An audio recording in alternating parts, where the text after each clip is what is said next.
ನಾನು S K ಕುಪ್ಪಸ್ತ್, Vivekananda ಯೋಗ ವಿಜ್ಞಾನ ಕೇಂದ್ರ, ಬಾಗಲಕೋಟೆಯಿಂದ ಮಾತಾಡ್ತಾ ಇದ್ದೀನಿ. ಇಲ್ಲೊಬ್ಬರು ಸ್ವಾಮಿಗಳು, ಗುರುಗಳು ಪ್ರವಚನ ಮಾಡ್ತಾ ಇರ್ತಾರೆ. ಅವ್ರ ಪ್ರವಚನ ನಿರಂತರವಾಗಿ ನಡೀತಾ ಇರುತ್ತೆ.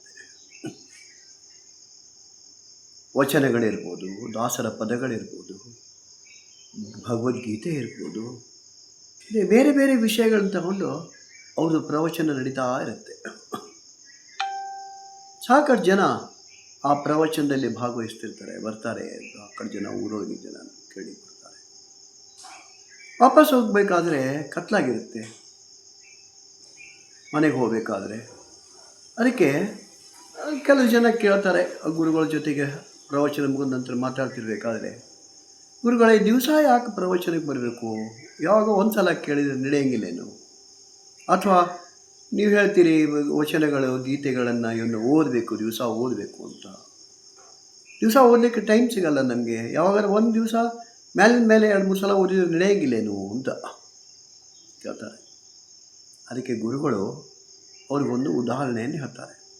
ಅವರ ಪ್ರವಚನ ಕೇಳಲಿಕ್ಕೆ ಒಬ್ಬ ಕುರುಡ ಬರ್ತಿರ್ತಾನೆ, ಅಂಧ. ಅವನು ಪ್ರವಚನ ಮುಗಿಸ್ಕೊಂಡು ಹೋಗ್ತಿರ್ಬೇಕಾದ್ರೆ ಕತ್ಲೇನಾಗಿರುತ್ತೆ, ಕೈಯೊಳಗೆ ಒಂದು ಕಂಡೀಲು ಹಿಡ್ಕೊಂಡು ಹೋಗ್ತಾ ಇರ್ತಾನೆ.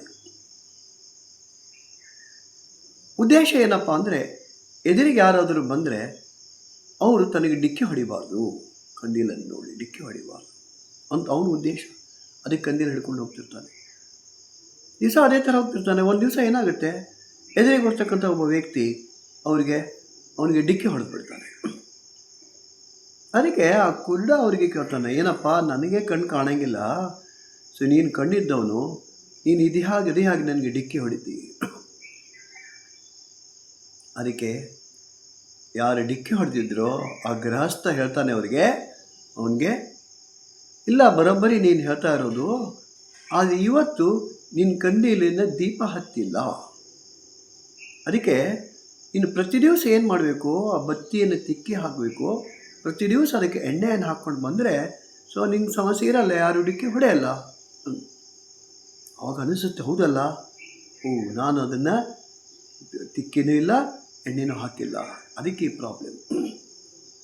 ಅದಕ್ಕೆ ಗುರುಗಳು ಹೇಳ್ತಾರೆ, ಪ್ರವಚನ ಕೇಳೋದಾಗಲಿ ಅಥವಾ ಧಾರ್ಮಿಕ ಗ್ರಂಥಗಳನ್ನು ಓದೋದಾಗಲಿ, ಸದ್ಗ್ರಂಥಗಳನ್ನು ಆಧ್ಯಾತ್ಮಿಕ ಗ್ರಂಥಗಳನ್ನು ದಿವಸ ಯಾಕೆ ಮಾಡಬೇಕಪ್ಪ ಅಂದರೆ, ಸೊ ನಮ್ಮ ಮನಸ್ಸಿನ ಪರಿಶುದ್ಧತೆಗೆ, ಸೊ ನಮ್ಮ ನಡವಳಿಕೆಯಲ್ಲಿ ಬದಲಾವಣೆಗಳಾಗಬೇಕು.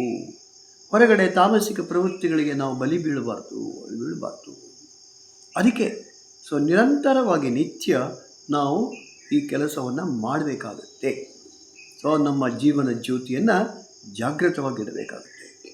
ಅದಕ್ಕೆ ವಿವೇಕಾನಂದ ಯೋಗ ವಿಜ್ಞಾನ ಕೇಂದ್ರ ನಿರಂತರ ಯೋಗ ವರ್ಗಗಳನ್ನು ನಡೆಸುತ್ತೆ. ಬೆಳಗ್ಗೆ 6ರಿಂದ 7, ಸಂಜೆ 6ರಿಂದ 7, ಬೋತ್ ಆಫ್ಲೈನ್ ಆ್ಯಂಡ್ ಆನ್ಲೈನ್. ಕೆಲವು ಜನ ಅದಕ್ಕೆ ಯೋಗ ಆಗಲಿ ಯಾವುದೇ ಆಗಲಿ ಪ್ರವಚನ ಆಗಲಿ ಅದನ್ನು ಫ್ಯಾಷನ್ ಅಂತ ತಗೊಂಡು, ಎಲ್ಲೋ ಒಂದು 4 ದಿವಸ ನಾನು ಅಟೆಂಡ್ ಆಗಿಬಿಟ್ಟು ಆಯ್ತಪ್ಪ ನಾನು ಅಟೆಂಡ್ ಆಗಿದ್ದೆ ಅಂತಕ್ಕಂಥ ಒಂದು ಪಾಸ್ಟ್ ಸೆನ್ಸ್, ಭೂತಕಾಲಕ್ಕೆ ಹೋಗಬಾರ್ದು.